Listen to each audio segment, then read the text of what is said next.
So you got this army in place. Now the other battle of the 16th century was, of course, Islam. Islam is. We shall see the other aspects later on. But Islam is waxing ever stronger. You know, it is after the fall of Constantinople in 1454, at the hands of Mehmed II, who rode his horse into Hagia Sophia and had his horse eating the hair on the golden altar of Hagia Sophia. And the Greeks saying, better the turban than the tiara. It was the fall of Constantinople happened just in the wake of the Council of Florence. The Council of Florence, if we were to reunite the schismatic Orthodox with the Catholic Church, we no work to do. The entire homework is done by the fathers and the theologians of the Council of Florence. They are the one who dug all the authorities of the Greek fathers about the consubstantiality, the fact that the Holy Ghost proceeds both from the Father and the Son, for instance, and all the other disputes. All those disputes were resolved, theologically speaking, by the Council of Florence. But the representatives of the Eastern churches, when they came back, they did not have the nerve to face the Tsar of Russia and to face the others in Constantinople. And so the divine punishment was very swift. Constantinople was taken very quickly by the Turks. The Turks in turn spilled into the Balkans, and so you had a major war erupted in the Balkans. Low battery. In low battery.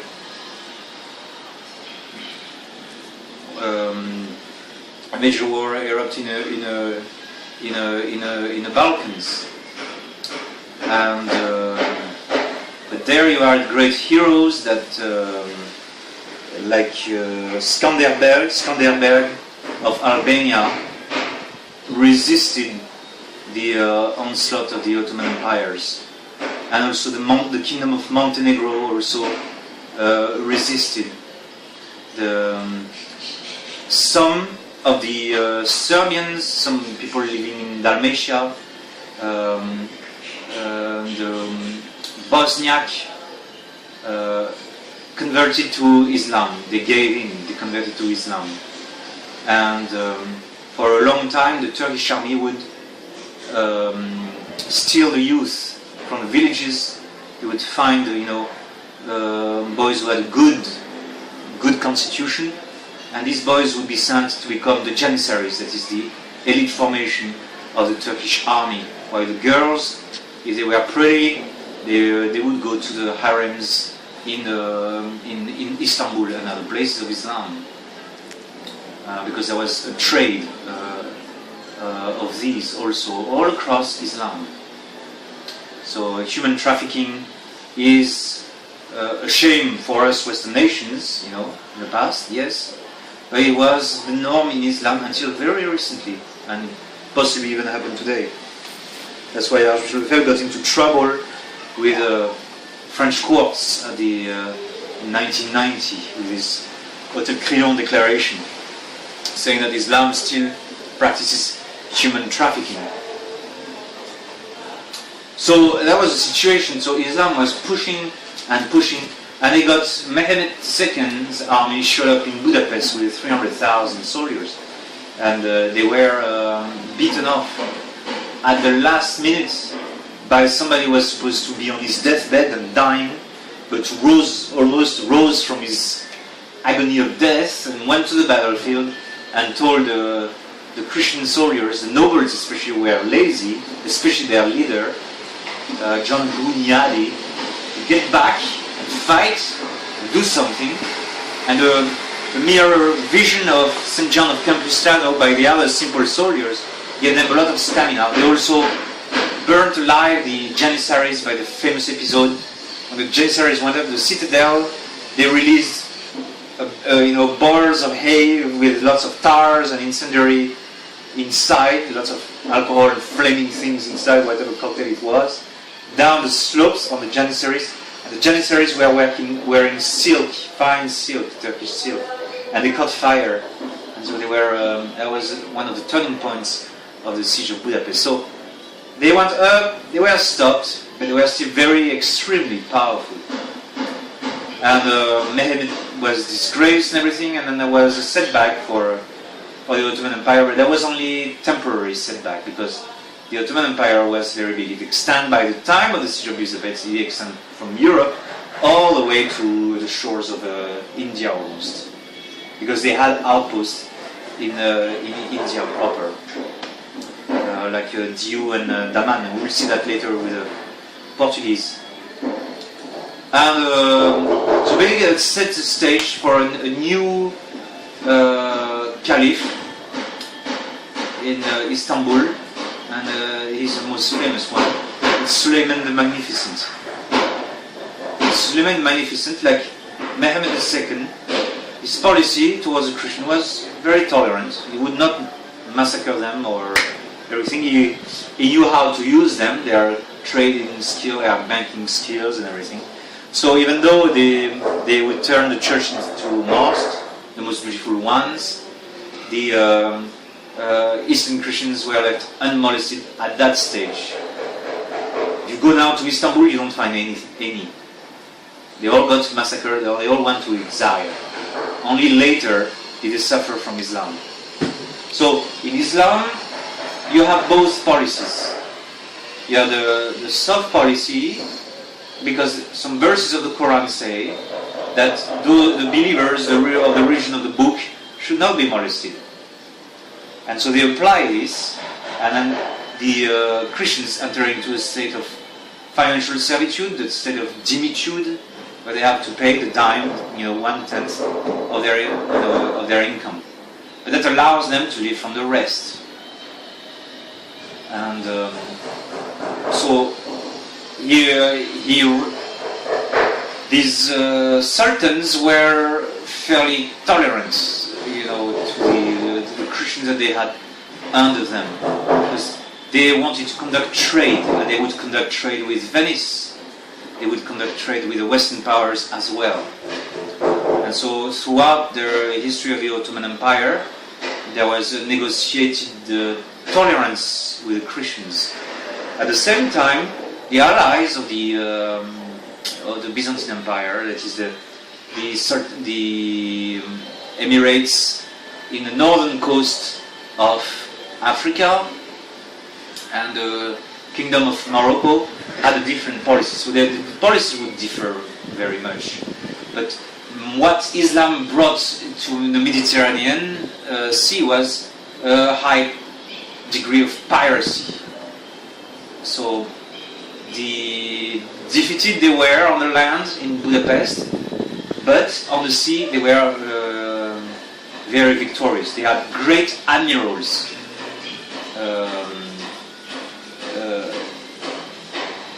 One of them was Barbarossa. I think it's another Barbarossa. It was a Muslim admiral. He's got his statue in Istanbul, and he wiped out. He was very predominant in the Mediterranean Sea. And so you're going to have Muslim pirates in the Mediterranean Sea all the way to the 17th century. By the 18th century, the supremacy of the Western Navy is such that this piracy disappears. And the Turkish fleet is finished off in the 19th century, never to come back again until now with a Turkish NATO Navy, but it's very small. But the might of the Turkish Navy was very, very strong. And that was the only opportunity for the best opportunity for the Turkish Empire to take over Europe, because the access by land was blocked by the Alps and by the resistance of the Austrian Empire, or what was to become the Austrian Empire. But the threat from the sea was very real. You had the martyrs in southern Italy, the martyrs of Otranto, I think. the Turkish fleet landed at Otranto, they would not surrender. They resisted very strongly, and so as a consequence, the Turks tried to make them apostatize by force. They refused, so they packed them into the church, set the church on fire, and so the whole population of the city of Otranto was massacred by the Turks. That was a big shock for Christianity. I mean, the modernist historians and liberal historians, they all say how bad the Catholic Church is, how violent the Catholicism was towards Islam. But no, Islam had to be fought by force of arm. There was no choice. It was a matter of survival of Christian Europe. And so it had to be fought by force of arm. And one of the famous instances was the massacre of Otranto. There were other massacres on the coast. In my homeland, in Provence, the coastal cities were always heavily armed, heavily entrenched behind their walls. Not only that, but the people in the countryside had to put their villages on top of the mountains. They had to have a place of refuge, because very often you had a fleet of 50 ships, 200 ships would come there and land and ravage the place. And so people had to be able to flee. That's in my own country, of France. And even if the King of France was the objective ally of the Muslim powers. In Toulon itself, Toulon was a harbor where the Ottoman fleet did, put its ship there. So there was all the coast of the Mediterranean were in a state of fear. But the resistance to the Islamic fleets was organized, from Italy. These were the glory days of the Italian navies, with Admiral Andrea Doria and the Venetian fleet. But the Venetian fleet were practicing, like France, a double game with Islam. And so sometimes they were fighting the Muslims in order to keep their enclaves in Dalmatia, the very famous, beautiful city of Split in Dalmatia, very beautiful. Now it's Croatia. Croatia pretty much was under the protection of the Republic of Venice, even though inland, again, you had Christian dukes and kings. Croatian, in Yugoslavia, in Dalmatia, the country became divided into three parts. The renegade part, which is Bosnia, then the schismatic part, which is Serbia, and the Catholic part, which is Croatia. Croatia is like a C, this is to remember, and it's the northwest corner of Yugoslavia, modern-day Yugoslavia. Now it's an independent country. Slovenia also is Catholic. So the whole northwest of this Dalmatia is Catholic. And you had enclaves of Christian resistance in Montenegro and in Albania. They fled and they became fierce fighters. Just like Lebanon, the same story as Lebanon. Islam occupied the low-lying land, the plains, and the mountains were occupied by the Christians. Because the mountains are impossible to occupy for a regular army, it's very difficult. And they were very fierce fighters. That is, an Albanese woman would not marry a nobleman unless she got a necklace of 100 ears of Turkish soldiers. So they were very brutal soldiers.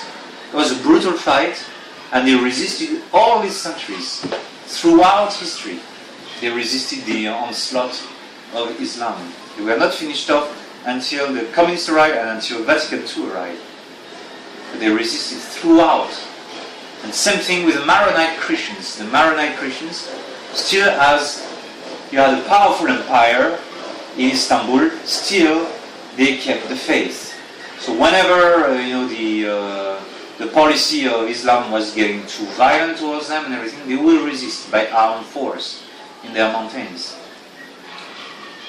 But the policies in Islam would vary. So Syrian Christians were still there, but they were persecuted at times, and there were some persecutions.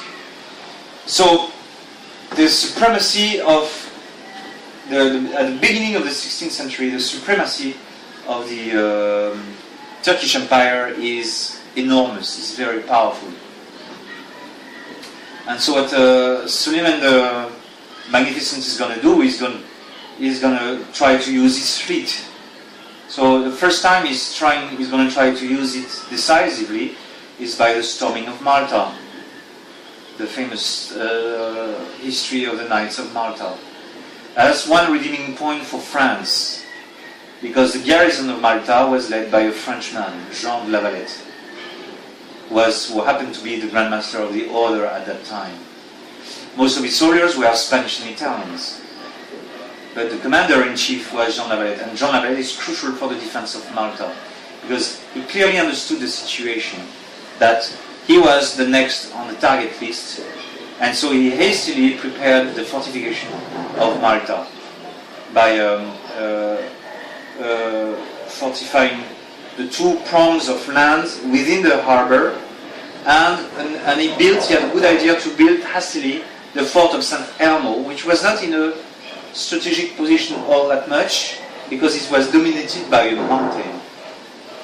If I had a board, I would draw the harbor of Malta, how it was, but you had two prongs inside of the harbor, and another prong with a mountain above it. So he fortified three places, plus the city of Melita, I think the city of Melita, if I'm not mistaken, a city inland there.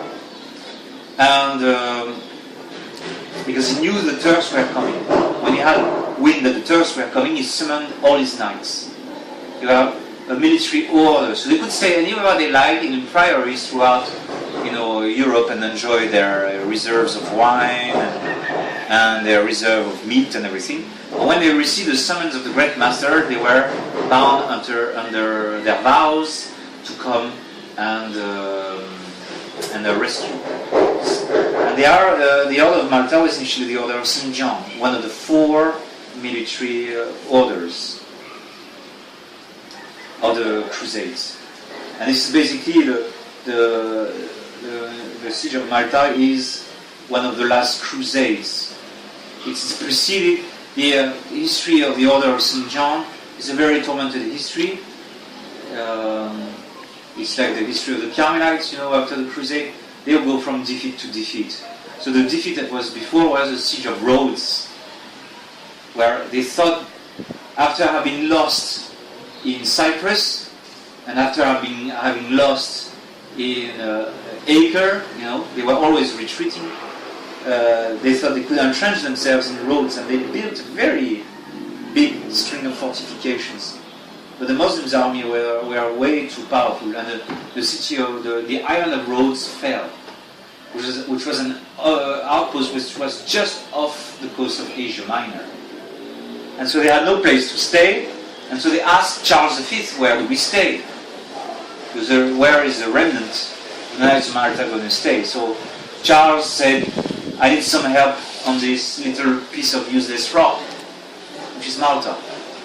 Now this useless rock would have a great part to play precisely because it is useless. It's barren rock. Hardly anything grows there. It's a torrid Mediterranean weather.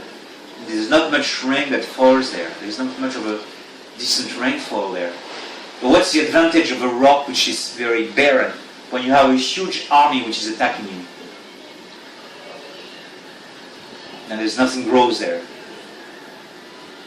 That army, what's the problem with the besiegers?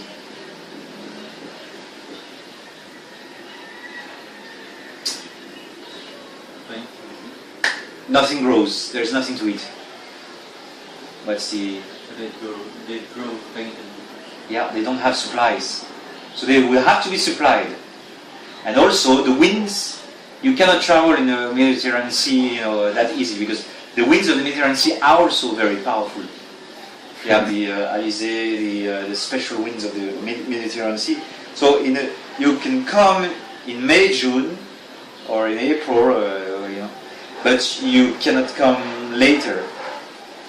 Later than you got shifting winds, but you have to be done with the siege of Malta by the months of October, November, because the winds are turning. And then you have to keep yourself resupplied. So, not to worry, said Suleiman Magnificent.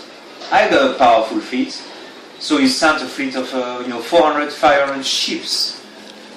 And when they landed there, all you could see were the vastness of the fleet of the Ottomans. And they were hardly opposed by the Christian navies, because all the Christian powers were divided. So Pavia had its own fleet of 50 galleys, Genoa had its own fleet of 50 galleys, Venice maybe had 100. The Pontifical States had 20 or 40 ships, and the Spaniards also had some. But each one of these republics were quarreling each other, and the Genoese or the Republic of Florence had no qualms to whack the ships of and the soldiers of the Pontifical States. And Italy was in a state of constant war among states. Those were clean wars involving only nobles and with only side effect on the population. But still, all of them were in a state of competition and military, strife most of the time. And so there was no unity there. That miraculous union would be only effected later on by Pope Pius V. You would say, historically speaking, the coalescing of all the Christian fleet into one is a greater miracle than the victory of Lepanto itself. So when the Turkish fleet showed off the coast of Malta, there was no one to resist them, and the Sultan knew it. So they brought in,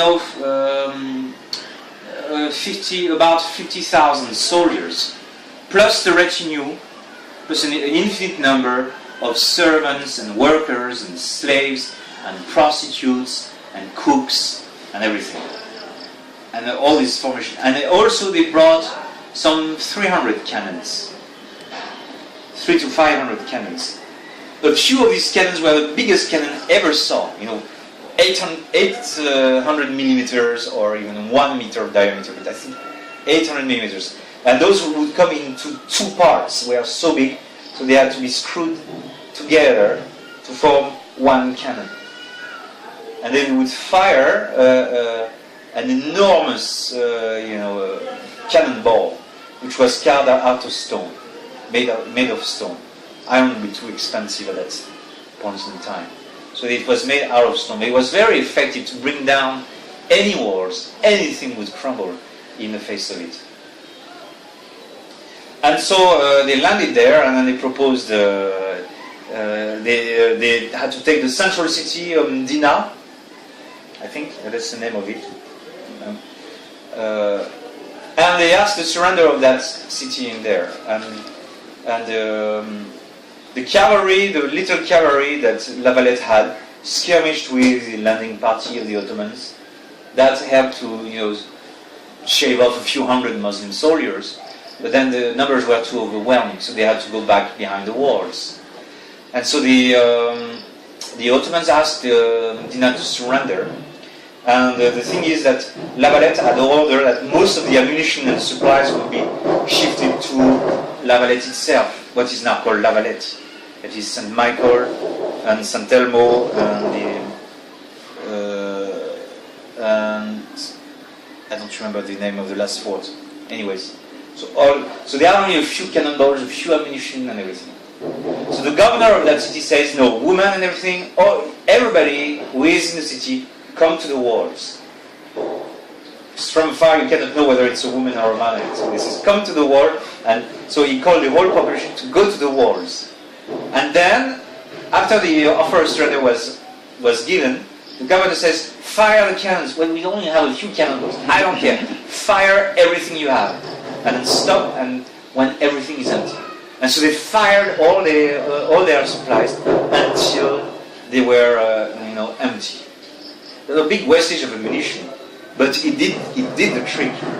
The Ottomans were very impressed. Look at those Christians, they are wasting their shots, they are not even aiming properly at us.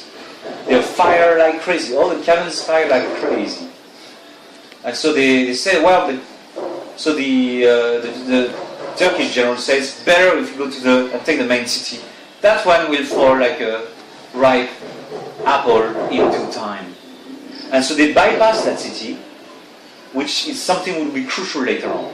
So they bypass that city and they want to besiege the main thing. But the layout of the city, because those were two prongs in the water that La Valette related to each other by floating pontoons. Now they were well fortified around the water, so it was very difficult to assault it from the water. It could be done if you had to bring lots of ships and everything. And the main fortification was on the land, on the side of which was facing the land, of course.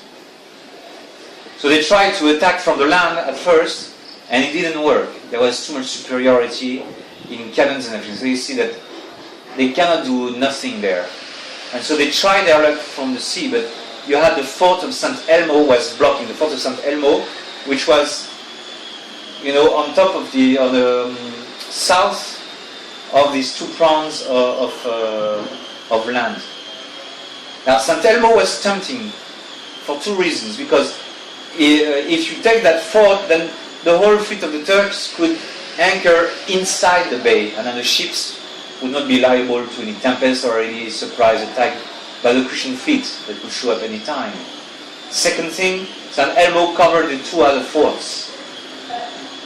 And so they took the decision to interrupt the original siege and to move all those cannons down and around the bay to the mountains that overlooks St. Elmo.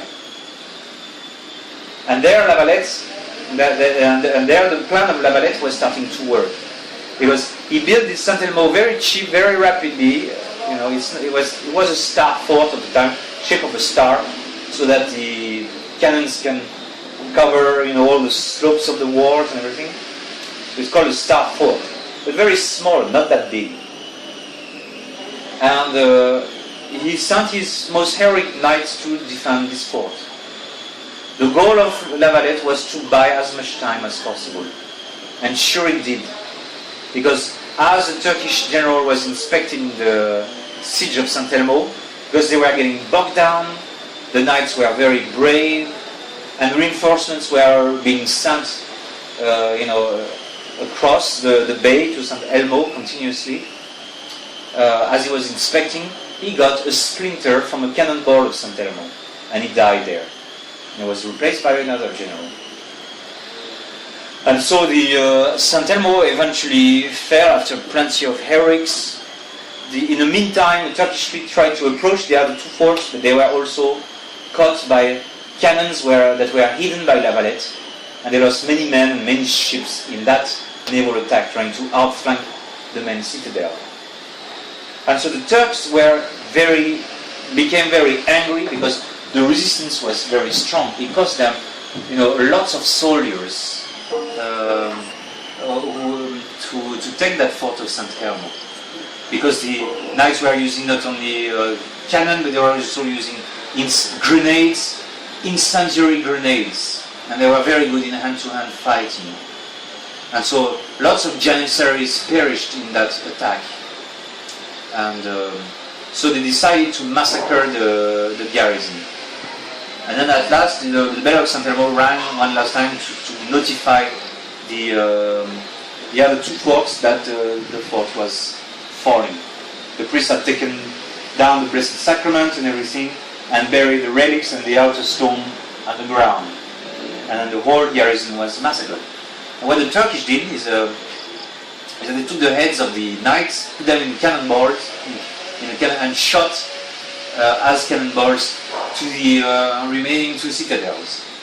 So Jean La Valette executed all his Muslim prisoners and shot back the heads of the Muslims and let the corpses of the executed poor Muslims floating adrift. saying that you cannot break our resolve. We will fight until the end. And so the Turks had to pack their cannons and do the journey around the bay again and face the two remaining citadels. And by then you were entering into the month of August. And so the fight became very desperate, a very desperate fight. Jean Lavalette was left with only a few soldiers, and so the Muslims battered down the walls. And then the walls eventually crumbled into a mound. They were not walls anymore. Supplies of the Christians were running low, but so were the supplies of the Muslims. So as the Muslims' attack were less resolute than they were before, but the numbers of Christian soldiers were also diminishing a lot. Hopefully, towards the end of the month of August, they got some reinforcements at the last minute, but there are only a few. So there was only barely enough soldiers to man the walls. So when there was a strong attack on one of the two citadels, Jean Lavalette would use the pontoons to transfer troops from one citadel to the next in order to bring reinforcements. All soldiers were used until they were all killed.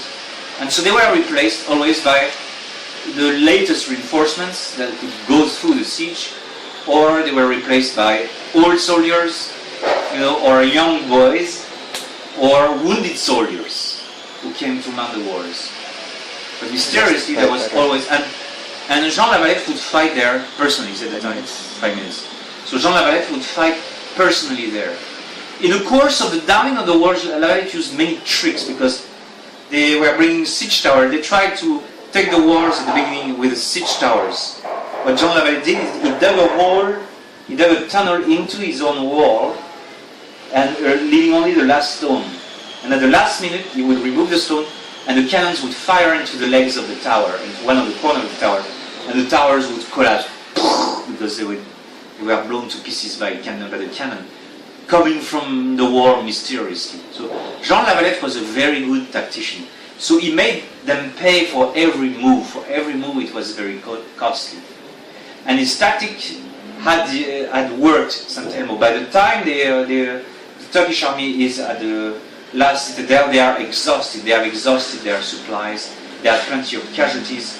And Admiral Piali is dead. That is the Turkish commander is dead. And is replaced by another Turkish admiral who was not put as commander-in-chief by the Sultan because he was too cautious. And the Turkish army at times was able even to come inside, but reinforcements, even ladies started to fight. And Lavalette was still alive. Lavalette was always there to fight off personally. But it was to no avail. And so as the situation was growing desperate into the main citadel, then only they got the order was given to this Tiumdina to launch attacks from the rear of the Turkish army. Because by that time, the Turkish army becomes weaker to occupy the land. And also the other island, because Malta has two main islands, Christians were starting to land from the island of Bozo, then on the main island. And so from this and the city of Medina, the Turkish army was starting to be harried. And so they were wondering if in the end they would not become besieged themselves. And this is where the Turkish admiral lost his nerve and ordered the retreat. And that retreat was also a bloody retreat because they were, always have Christians, fighting the rear guard. So there were a big rear guard actions, and the Turkish were obliged to leave behind lots of their baggage train. And so they boarded their ships and then went back to Istanbul. And the Turkish admiral was slain by the Ottoman Emperor upon landing. But the siege of Malta is buying time to Christianity also. Just like Lavalette bought time by strategies, then This expedition had been very costly, and the plan of the Sultan proved to be wrong. In fact, what he should have done is to land straight in Spain and and try to regain the parts of southern Spain with the help of Morocco. But this expedition of Malta is going to cripple to some extent the Turkish Empire. But it will take them only 15 to 20 years to recover their naval strength. So the problem of the Turkish Empire remains entire, even if Malta had but a little time. Because Christianity, Catholicism was fighting on both fronts. And the resources of Charles V and Philip II were put to their extreme limits. But this was, the most glorious episode of the Crusades, the Siege of Malta. In the meantime, Charles V did incursions. He tried to take the city of Tunis.